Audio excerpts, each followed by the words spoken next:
देखो अपनी गाड़ी को ऑफिशियली ऑन पेपर एक नाम मिल चुका है जिससे। हे गाइस, गुड मॉर्निंग, नमस्कार, राधे राधे। कैसे हैं आप सब दोस्तों? स्वागत है आप सभी का एक और नए ब्लॉग में। सुबह के 8 बजे हैं। अभी मथुरा जंक्शन पे आया हूँ और बैकग्राउंड में आपको मथुरा जंक्शन दिख ही रहा होगा कैसा हाल है। और गाइस पिछले 4-5 दिनों से ये स्थिति हो रखी है कि रात को नींद भी पूरी नहीं हो पाती है। सुबह के टाइम में जल्दी जग जाते हैं मम्मी की राजी खुशी लेने के लिए, क्योंकि रात को छोटा भाई मुरारी रहता है मम्मी के पास। तो गाइस सुबह जगने के बाद सबसे पहला काम यही होता है कि मम्मी की राजी खुशी ली जाए सबसे पहले तो, कि रात कैसी कटी है हॉस्पिटल में। उसके बाद दिन शुरू होता है नहाना धोना, और भाई किसी न किसी काम में लग जाते हैं। जब से मम्मी बीमार हुई है ना, सबसे पहले तो हमारा जीना आराम कर रखा है मम्मी की भैंसों ने। बहुत परेशान करती हैं यार। मेरा जो पड़ोसी है वो भी बेचारा परेशान हो गया दूध काटने के लिए आके, क्योंकि शांति से मिल जाती है तो कोई बात नहीं होती है, लेकिन भैंसों ने इतना परेशान कर रखा है। मम्मी का एक हाथ मानती हैं। पशुओं में ऐसी आदत होती है, जब कोई लगातार एक ही आदमी काम करता है ना तो उसी को मानना शुरू कर देती हैं। तो ये स्थिति बना रखी है। वो सुबह सुबह से ड्रामा शुरू करती हैं और पूरा दिन बिगाड़ देती है। फिलहाल कल हमारा इरादा था, डॉक्टर ने लिखा था सिटी स्कैन के लिए। कल मम्मी की तबीयत ठीक लग रही थी। अब थोड़ी सी पैसे की कंजूसी का, मजबूरी को, या कुछ भी कह सकते हो, आपको जो इच्छा हो, तो हमने कल सिटी स्कैन करवाया नहीं था। लेकिन मम्मी को रात को बता रहे हैं कि फिर से सांस लेने में तकलीफ़ हुई है। तो आज हमने सोच लिया है कि कुछ न किसी की सुननी है न किसी की माननी है। जो डॉक्टर ने कहा है उसी हिसाब से चलेंगे। तो आज मम्मी का सिटी स्कैन करवाना है। फिलहाल मैं मथुरा जंक्शन पे आया हूँ कुछ पैसे कमाने के लिए, कुछ काम धंधा करने के लिए। अगर मिल जाएगा तो अच्छा है, नहीं मिलता तो भाई दोपहर को सिटी स्कैन तो करवाना ही है। नंबर लगवा दिया हमने। लगभग 10-10:15 बजे करीब में डॉक्टर आएगा, उसके बाद मम्मी का सिटी स्कैन होगा।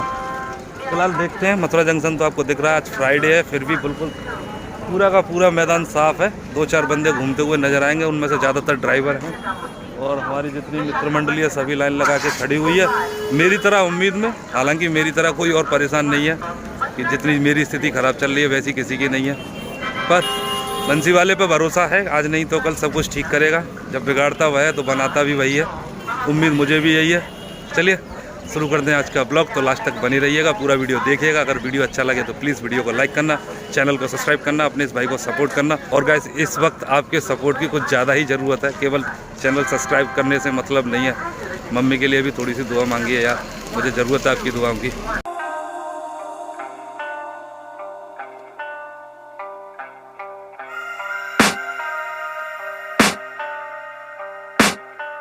I can hear the demons call when they do what they do. And now I feel like taking off, find a place with a view. The pain is never gonna stop if it's controlling you. I know that time can heal it all, I just gotta get through. I just gotta get through, I just gotta get through. Cause I feel guys आज के दिन की पहली सवारी मुझे बड़ी अलग तरीके की मिली है। आज इस गाड़ी को लेके काफ़ी दिनों बाद खरे की तरफ जा रहा हूँ। हम जा रहे हैं टूल प्लाजा तक, जो आगरा और मथुरा के बीच में पड़ता है। पीछे हमारी सवारियां हैं। राधे राधे भाई साहब। कहाँ के रहने वाले हैं? बिहार। कौन जिला? अररिया जिला। तो अररिया जिला से हैं। क्या क्या नाम है भाई साहब के? तो भाई साहब बोरिंग का काम करते हैं जो रेलवे में। तो रेलवे के भाई डिपार्टमेंट से हैं, किसी से ठेकेदारी में भैया, सरकारी में है?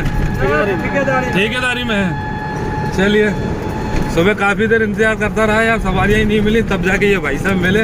और गाइस जिस हिसाब के मेरे हालात चल रहे हैं ना, काम में ज़्यादा ऑप्शन ढूंढ नहीं सकता। जो मिलता है जैसा मिलता है लेके चलना पड़ता है। तो बस पहुंचने वाले हैं टूल प्लाजा तक। हम लोग मथुरा और आगरा के जस्ट बीच में जा रहे हैं। जो टूल प्लाजा एकदम सटीक बीच में पड़ता है। गाइस हमने पहली सवारी अपनी छोड़ दी है यार टूल टैक्स पे। अब निकलेंगे मथुरा के लिए वापस, और हम हाईवे पे हैं। तो हाईवे पे लोकल सवारी मिलने की तो कोई उम्मीद रहती ही नहीं है। बस वापस जाना होगा। यहाँ से यू टर्न लेते हैं और सीधा मथुरा वापस चलते हैं। गाइस सामने जो दिख रहा है यही टूल टैक्स है। यहाँ से क्रॉस करके आगरा के लिए निकल जाएंगे और हमको लेना है यू टर्न। हम जाएंगे वसाद पे, क्योंकि हमें उधर से मथुरा के लिए वापस जाना है। और पीछे से लाइन लगी हुई है यार।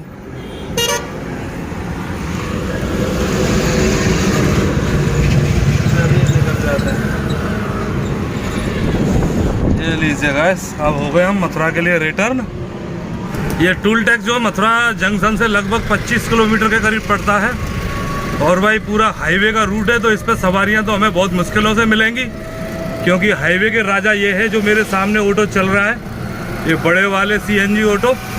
इन्हीं का राज चलता है भाई हाईवे पे। तो फिर भी अपने नसीब में कुछ हुआ तो मिल जाएगा, वरना खाली जाना है। इस गाड़ी को चलाने में महिंद्रा की ट्रियो मुझे सबसे ज़्यादा मज़ा हाईवे पे ही आता है भाई।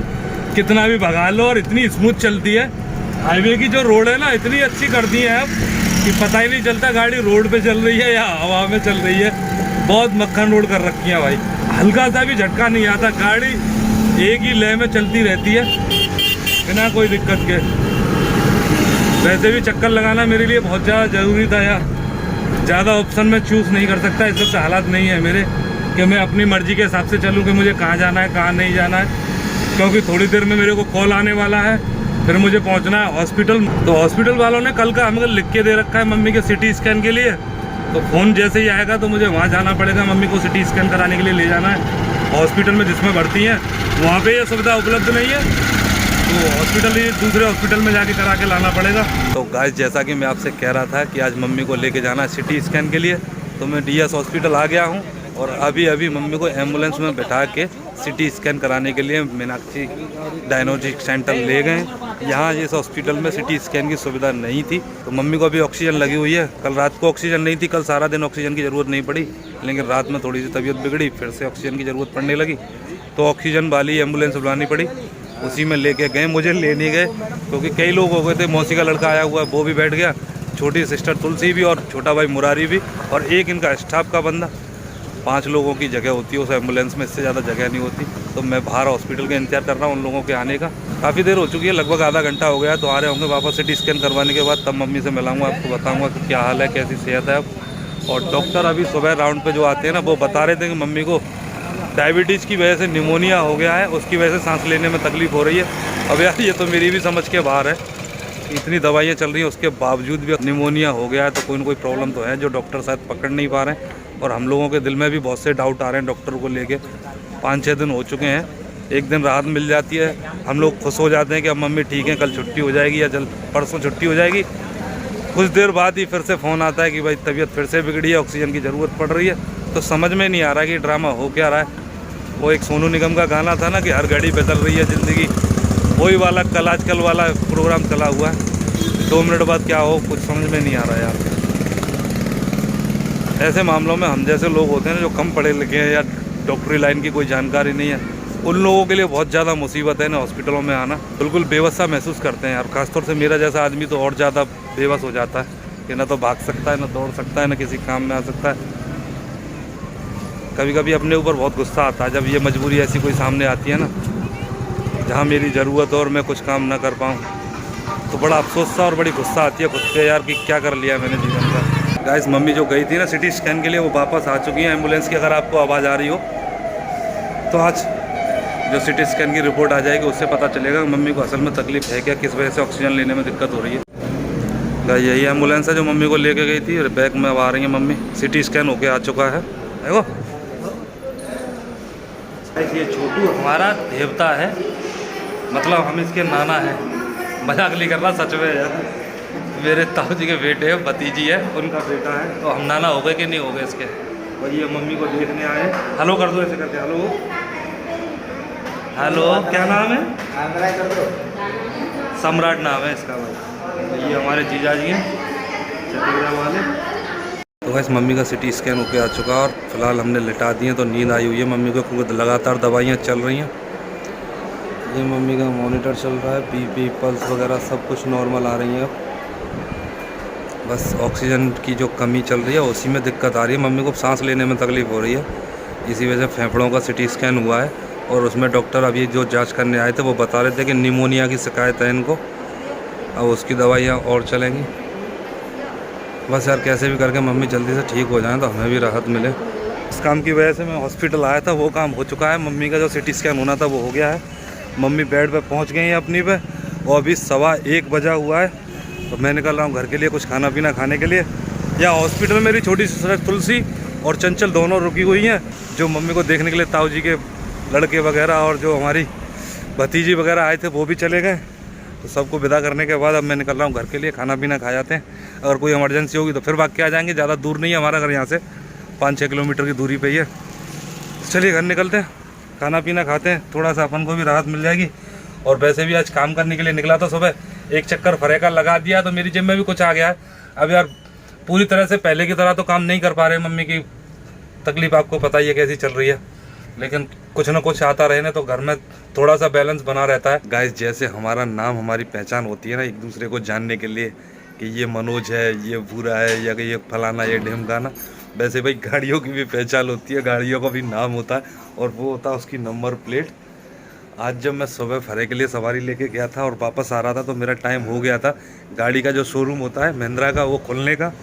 और कई दिनों से मेरे को गाड़ी के शोरूम से कॉल आ रही थी कि भाई आपकी नंबर प्लेट और रजिस्ट्रेशन यानी कि जो आरसी बोलते हैं जिसको, वो भी आ चुकी है, उसको ले जाइए।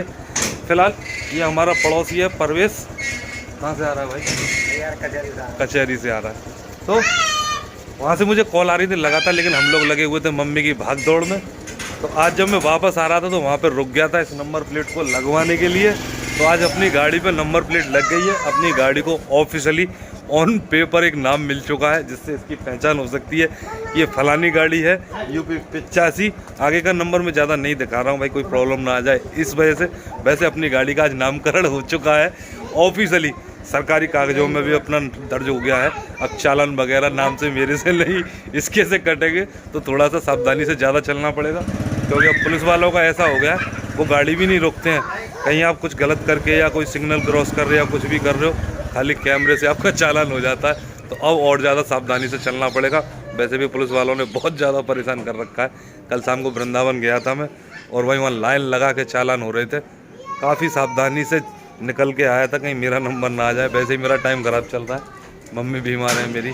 फिलहाल गाइस शाम के 5 बजे हुए हैं। सुबह के टाइम में कुछ हो नहीं पाया, एक चक्कर लगाया था फरे वाला। उसके बाद हॉस्पिटल से कॉल आ गई थी मम्मी के जो CT स्कैन होना था उसके लिए, वहाँ गया था हॉस्पिटल, CT स्कैन करवाया। उसके बाद मैं घर आया, खाना पीना खाया, थोड़ा सा आराम किया। अब दोबारा से निकल रहा हूँ। एक चक्कर सुबह लग गया था, वैसा ही एक चक्कर अब और लग जाए तो थोड़ी सी राहत मिल जाएगी, क्योंकि पैसे से भाई जेब खाली है, आप सब समझ रहे हो। कभी घर पे कभी हॉस्पिटल, इसी बीच में ज़िंदगी अटकी हुई है। काम पे बहुत ज़्यादा ध्यान नहीं दे पा रहा हूँ, लेकिन जो भी टाइम मिलता है उसमें से जितना भी मिलता है उतना करने की कोशिश करता हूँ। चलिए चल रहे मथुरा जंक्शन, देखते हैं कुछ मिलता है कि नहीं। बंसी वाला कितनी कृपा करता है अपने ऊपर। कल की तरह ही फिर से सवारियाँ मिल गई हैं वृंदावन की। अपनी गाड़ी लोड हो चुकी है और 2 गाड़ियाँ और हैं, इकबाल और एक भाई साहब और हैं। हम सबके सब जा रहे हैं वृंदावन रंगनाथ जी मंदिर। हम घर आ चुके हैं और मंकू ने देखो भाई दुकान लगा रखी है पढ़ाई की। क्या पढ़ रहा है मंकू? ड्राइंग की किताबें, खाली ड्राइंग ही करता है तू? ये देखिए भाई मंकू ने ये कुछ ड्राइंगें बनाई हैं आज ही बनाई हैं। ये किस चीज़ की है? एक्टिविटीज। 20 नंबर मिलेंगे पेपर में। ये क्या है? दिल ऐसा होता है? लो भाई आज पता चल रहा है कि दिल ऐसा होता है। वैसे पता था, मैं भी पढ़ा हूँ यार। ये कौन है? हाँ, चार्लेस बेबेज जिन्होंने कंप्यूटर बनाया था। अच्छा, इन्होंने कंप्यूटर बनाया था। ये गांधी जी, और क्या है नीचे? सूर्य नमस्कार। ये मंकू ने भाई पढ़ाई कर रहा है। मंकू कुछ एक्टिविटीज़ करवाते हैं स्कूल वाले, तो वो करने में लगा हुआ है। हेलो गाइस बोल दे सबको। Hello guys. दिमाग कुछ ऐसा हो रखा है मम्मी की तबीयत की वजह से कि घर का कोई काम बता दो तो भूल जाते हैं। मेरे को सुबह गीता ने बता दिया था कि घर में आटा ख़त्म हो गया। आटा पिसवाने के लिए डाल रखा था, उसको लाने के लिए शाम के टाइम में बोला था कि लेते हुए आना, मैं भूल गया था। घर आया, घर से फिर दोबारा वापस गया हूँ, तब चक्की से आटा लेके आया हूँ। गाइस कल का ब्लॉग जब मैं ऐड कर रहा था आप लोगों से बोल रहा था कि कल का दिन हमारे लिए बड़ा होने वाला है। कल से मतलब मेरा आज का दिन, क्योंकि आज मम्मी का टेस्ट होना था जो डॉक्टर ने लिखा था CT स्कैन का, चेस्ट का। उसका CT स्कैन हो गया है। दोपहर में मैं गया था, आपको बताया भी था। और उसमें टेस्ट में मम्मी को निमोनिया बताया है। अब यार निमोनिया की नई प्रॉब्लम आ गई है। ऐसा लग रहा है कि सारी की सारी बीमारियां मम्मी को होने में लगी हुई हैं। लीवर की दवाई पहले से ही चल रही है, अब ये निमोनिया हो गया। BP भी बढ़ जाता है, ऑक्सीजन लगी हुई है, सांस लेने में दिक्कत हो रही है, डायबिटीज़ बढ़ी हुई है। तो समझ में नहीं आ रहा है करे तो करे क्या, किस डॉक्टर को दिखाएं। यहाँ पे 5-6 दिन हो चुके हैं और काफ़ी अच्छी खासी मात्रा में हमारा पैसा भी खर्च हो रहा है, लेकिन मम्मी को कोई राहत नहीं मिल रही है। तो जो भी देखने वाले आ रहे हैं, रिश्तेदार वगैरह, हम भी खुद परेशान हैं कि इतना पैसा खर्च हो रहा है फिर भी मम्मी को राहत नहीं मिल रही है। तो बहुत लोग अलग अलग सलाह दे रहे हैं, किसी और डॉक्टर को दिखाओ, कहीं और ले जाओ। तो आज सारा दिन हम लोग इसी डिस्कशन में लगे रहे कि क्या हमें वाकई में किसी और हॉस्पिटल में बात करनी चाहिए, किसी और को दिखाना चाहिए। तो सबकी राय यही है कि कई दिन हो गए और राहत मिलने में बिल्कुल भी नहीं आ रही है। 2 घंटे के लिए ठीक हो जाती है, हम लोगों को ऐसा लगता है कि मम्मी अब ठीक हो रही है। मैं कल भी कह रहा था कि ऑक्सीजन नहीं लग रही है मम्मी की, तो थोड़ी सी राहत है, लेकिन रात से फिर दोबारा से वही ऑक्सीजन पे आ गई हैं। तो सर थोड़ा सा जो फ्रेश होता है ना, थोड़ी सी खुशी मिलती है, 2 घंटे बाद ही वो सब कुछ गड़बड़ हो जाता है। तो हम लोगों ने आज डिसाइड ये किया है कि कल मम्मी को किसी और डॉक्टर को दिखाएंगे। 2-3 जगह हम बात करके आए हैं, एक डायबिटीज़ के स्पेशलिस्ट डॉक्टर हैं। कल हमारी सलाह यही बन रही है, कल वहाँ पे दिखाएंगे। आज का दिन तो थोड़ा सा खास था ही मम्मी के टेस्ट को लेके, क्योंकि हमें जानकारी मिलने वाली थी कि आखिरकार दिक्कत कहाँ आ रही है, जो ऑक्सीजन का लेवल बार बार गिर रहा है उसमें क्या समस्या है। तो डॉक्टर का तो यही कहना है कि जो निमोनिया हो उसकी वजह से हो रही है, लेकिन हम लोगों को इस डॉक्टर की बातों पर भरोसा नहीं हो रहा है, ईमानदारी से मैं आपसे बताऊँ तो कल मम्मी को हम दूसरी जगह शिफ्ट करने वाले हैं। कल का दिन थोड़ा सा और हमारा परेशानी रहने वाली है कि कहीं दोबारा से वही टेस्टों वाला सिलसिला शुरू ना हो जाए, क्योंकि आजकल डॉक्टरों का पता नहीं क्या ड्रामा चल रहा है यार। किसी और डॉक्टर के पास जाओ तो वो अपने टेस्ट दोबारा से करवाता है, फिर एक और बदलो तो वो दोबारा से करवाएगा। तो डॉक्टर लोगों ने भी अजीब तरीके के धंधे के बना रखे हैं, वो लोगों की मदद की बजाय उन्हें परेशान करने में ज़्यादा लगे हुए हैं यार। हम लोग 7 दिनों में जितना परेशान हुए ना, और जितना पैसा खर्च हुआ है, अगर मम्मी को राहत मिल जाती, छुट्टी हो जाती, तो कहीं ना कहीं पैसे की इतनी ज़्यादा दुख नहीं है कि पैसा खर्च हो रहा है, लेकिन हमारे मरीज को भी तो यार आराम मिलना चाहिए, जो कि बिल्कुल नहीं मिल पा रहा है। तो बहुत परेशान है। कल देखेंगे, किसी और डॉक्टर को दिखाने वाले हैं। कल छुट्टी करवाएंगे इस हॉस्पिटल से, यहाँ से डिस्चार्ज करवा के दूसरे में ले जाएंगे। फिलहाल 10:15 हो चुके हैं। आज मैं शाम को मम्मी को देखने के लिए नहीं गया हूँ, क्योंकि आधा दिन तो मेरा दोपहर में आज टेस्ट के चक्कर में वहीं पर निकल गया था। शाम को जाने की मना कर दी, गाड़ी चलाने गया था, और कई दिनों बाद थोड़ा सा ठीक ठाक काम हुआ। तो काम की वजह से तो मुझे कोई दिक्कत नहीं है, केवल मम्मी की जो परेशानियाँ चल रही हैं ना, उससे ज़्यादा परेशान है कैसे भी मम्मी ठीक हो जाए यार। अब ज़्यादा ही दिक्कत होने लगी है हम लोगों को। पूरा घर सन्नाटे पसरे रहते हैं, ऐसा लगता है जैसे घर में कोई है ही नहीं। बहुत सिचुएशन ख़राब है। चलिए आज के इस ब्लॉग को कर देते हैं एंड। आई होप गाइस आज की वीडियो आपको अच्छी लगी होगी। अगर वीडियो अच्छी लगी तो प्लीज़ वीडियो को लाइक करना, चैनल को सब्सक्राइब करना, अपने इस भाई को सपोर्ट करना प्लीज़ करना। चलिए मिलते हैं आपसे कल नेक्स्ट ब्लॉग में, तब तक के लिए राधे राधे, नमस्कार।